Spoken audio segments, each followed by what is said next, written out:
Hello, everybody. Welcome in and welcome back. Just taking a few more moments to get set up.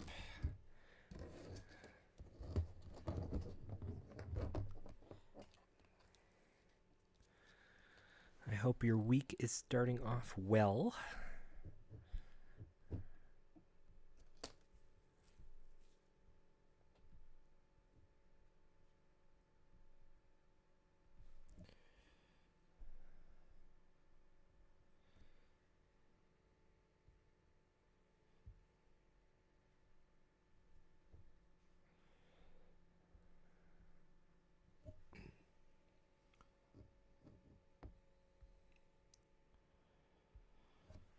Everything is looking good. How is everybody doing out there today in the world?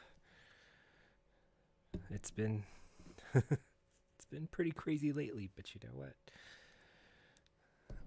The world disappears when you're here with me.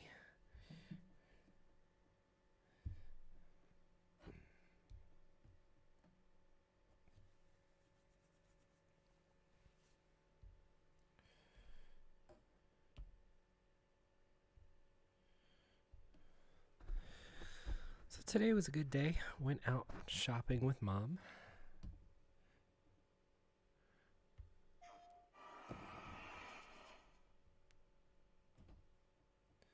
We definitely had some fun.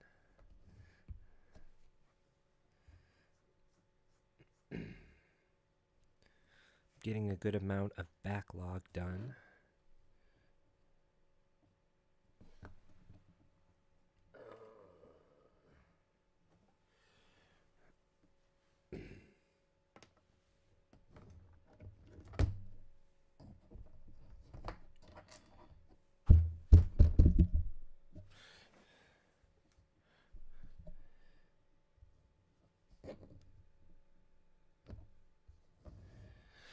All right, we're good to go. We're good to go.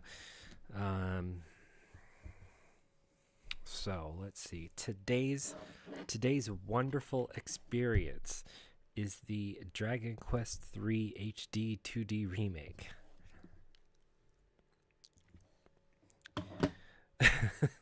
The titles don't need to be longer, please.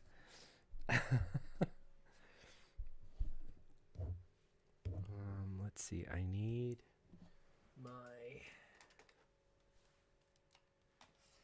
got my spare controller ready to go.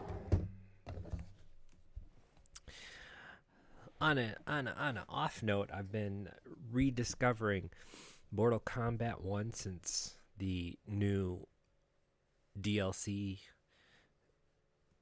Chaos Reigns came out, and they've done quite a few quality of life tweaks on it. It's a little less annoying to maneuver around, especially if you're playing the invasions mode. Maybe one of these days, perhaps soon, I'll do a stream on Chaos Reigns and the story mode inside it. Ooh, excuse me.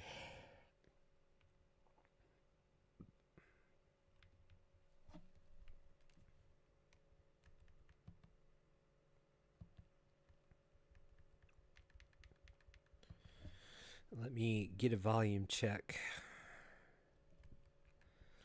Nope.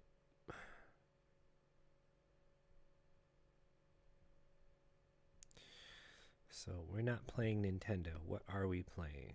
Let's see. We're playing some PS5. Although it seems like a really funny story.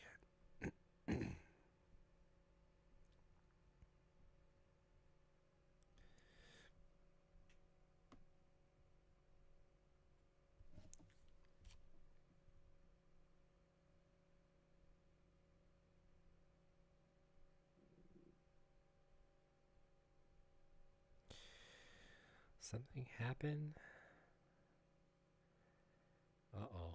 Something's happened.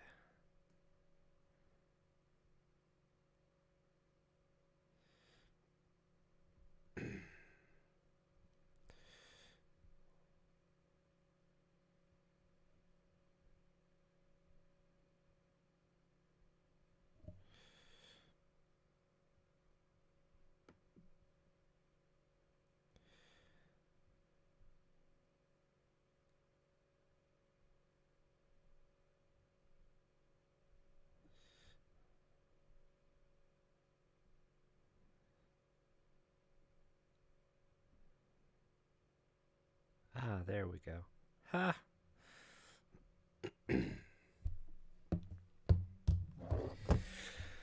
So let me start by saying I grew up with the Dragon Quest, affectionately here in the States known as Dragon Warrior.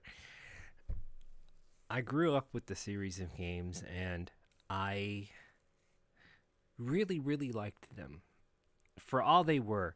You had to take it in stride though. There was Dragon Warrior 1 and Final Fantasy. And these two were sort of topping the RPG at the time for video games, in my opinion. Dragon Quest 2 came out. Or, yeah, Dragon Warrior 2 came out, and I liked that one a lot.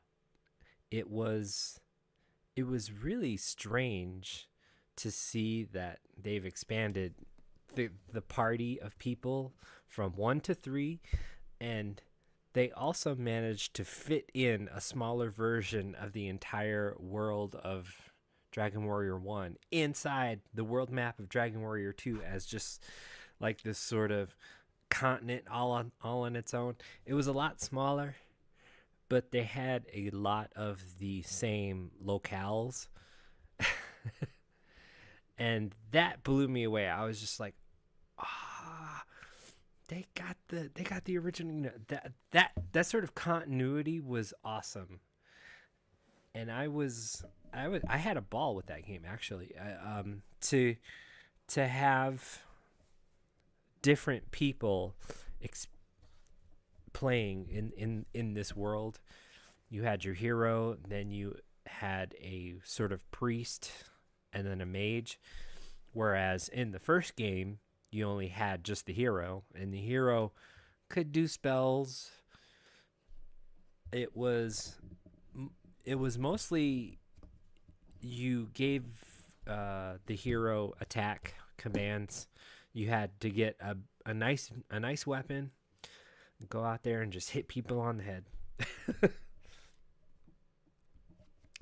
Then came along Dragon Warrior 2, where you not only had your hero, which looked very similar, and in the continuity, it was your ancestor or like your descendant from the first game. You also had two other characters, and it's like, oh, a Dragon Warrior game, and they're having more than one character. See, here's the thing: Final Fantasy, you had 4 characters, and each character had a specific job which you could enhance, but you couldn't change the jobs.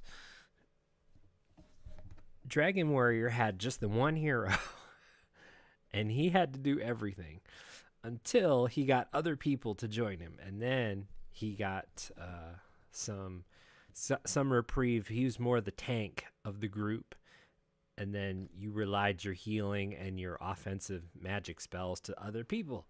Great. They adjusted the Dragon Warrior universe for having 3 people in your party. It seemed, though, the characters feel more personal in Dragon Warrior than they do in Final Fantasy. The first game of Final Fantasy, you had fighter, thief, mages, black belt, and that's kind of what they were. They didn't really have much of a backstory until you started the game, and the backstory applied to pretty much everybody in the party. 4 warriors of light carrying dark orbs. Ooh. Until you actually get to play Stranger of Paradise, Final Fantasy Origin. The heroes of light seem very cardboard cutout, other than their jobs: fighter, mage. The in later titles for Final Fantasy, the Warrior of Light was sort of the hero character, and he had his own persona. He was in. He jumped in Dissidia. He also jumped in, I think it was Final Fantasy Record Keeper, as the Warrior of Light. And he sort of had his own persona. It's like it wasn't just cardboard cutout character, it was hero.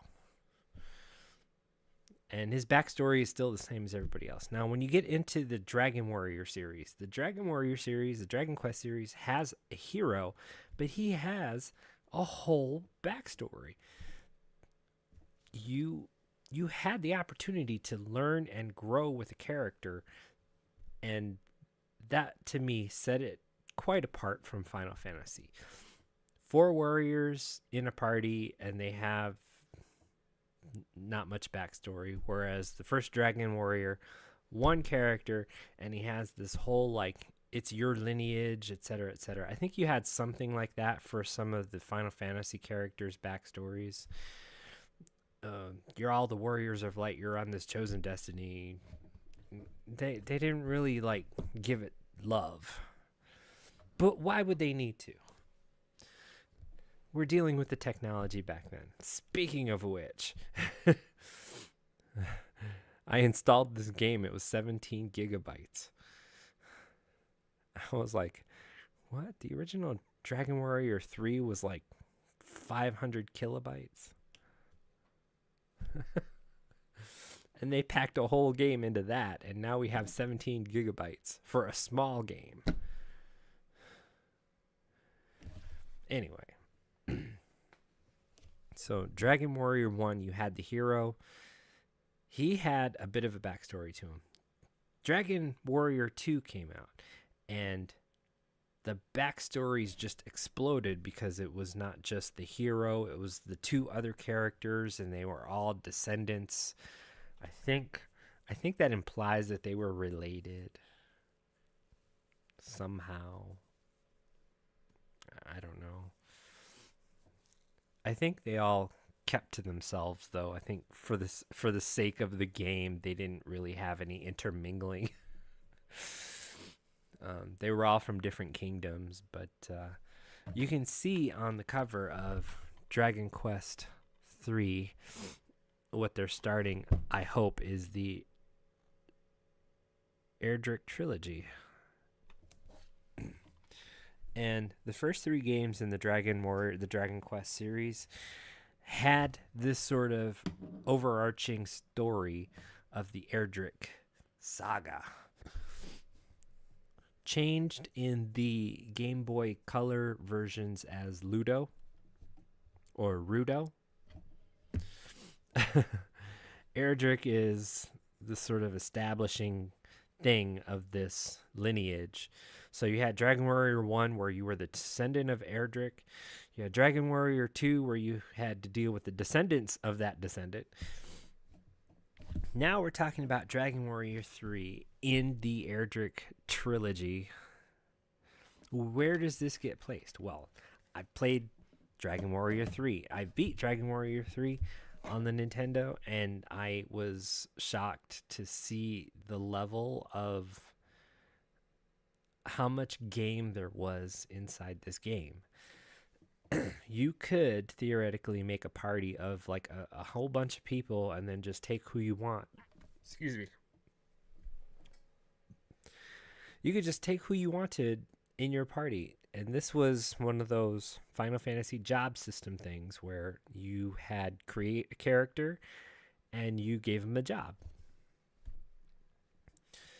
There's a little something in the game later on for the original Nintendo version where you can change jobs and keep your stats, keep the spells that you use within limitations. I think you couldn't keep everything. And there was a super secret job in there, the Sage, which was a combination of a priest, which is a healer, and a mage, offensive magic. Wizard. I think they were wizards. I think they were just mage. Maybe they are wizard, priest and wizard. So the sage could do priest and wizard magic all together. If you've learned it, you get to keep it, I think. So the challenge was you had somebody who was a priest or a wizard, and you wanted to level them up as far as you could go to get every spell that they could learn, and then you change jobs into a sage. You get to keep a good amount of the stats. You had to start back at level 1, but things would things would progress a lot faster. You know, you get to keep better base level stats when you changed your job. I'm not sure how Dragon Quest III for the PS5 actually plays or operates, but this is my background of Dragon Warrior 3 on the Nintendo. I do have to mention the elephant in the room being I've been a very vocal opponent of remakes. I have been a very vocal opponent of remakes. I think I'm just jaded because I've played these games before. I've played Silent Hill 2 on the PS2 when it came out. I'm one of those fortunate people to have spanned a good lifetime of video games with many different iterations, many different versions, many different consoles. So here we are in the age of PS5 and Xbox Series X and Nintendo Switch 2 coming out soon. And with everybody's complaining about, well, we don't want backward compatibility, they're not shying away from doing remakes. I'm a little confused. You know, if you don't want to do backwards compatibility, I think it's all just the money game. They realize that they can make a lot more money if it's not just a re-release, it's a remake. But I mean, think about it. You still have to devote time and effort and money into all this stuff. So why not just give us the new thing? Why is this game out and we don't have Dragon Quest 12? I'm sort of that person that wants, what's the new game? What's the new game? Final Fantasy 13 came out. And they were going to relay this whole saga according to the world of Final Fantasy 13. One thing that we were looking forward to was Final Fantasy Versus 13. Delayed, and then all of a sudden everything gets rolled into Final Fantasy 15. Well, what would Final Fantasy 15 have been if this game was released as Final Fantasy 13? Would it have been 16? 15 would have been 16? No. 16 would have been 15. And Final Fantasy 15 would have been Versus 13. I don't know. So they're remaking Silent Hill 2. They're remaking all the Resident Evils. Well, you can't take my word for that. They're remaking a lot of the Resident Evil series. I had a kind of highbrow when I heard about all the Last of Us remakes. Last of Us 1 came out on PS3. Last of Us 1 Remastered came out on PS4. The Last of Us Part 1 came out on PS5. You know, I think personally, I like playing games over and over again if they're really good. But if you're re-releasing stuff and it's not discounted, you're asking for a full game price because you